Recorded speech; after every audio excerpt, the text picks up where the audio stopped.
আঘাতের নামে থাকা কিছু মানুষ আছে যাদের কথা ভালোবাসা ঝরে পড়ে, শুনতে মিষ্টি লাগে, কিন্তু কাছে গেলে পড়ার ভয় থাকে। তারা আপন বলেই আঘাত দেয়, আর সেই আঘাতে মন ভেঙে যায়।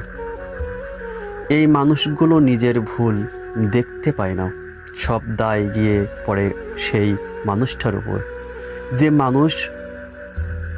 যে চুপ করে থাকে, সম্পর্ক ধরে রাখার চেষ্টা করে, যার নীরবতাকে দুর্বলতা ভাবা হয়।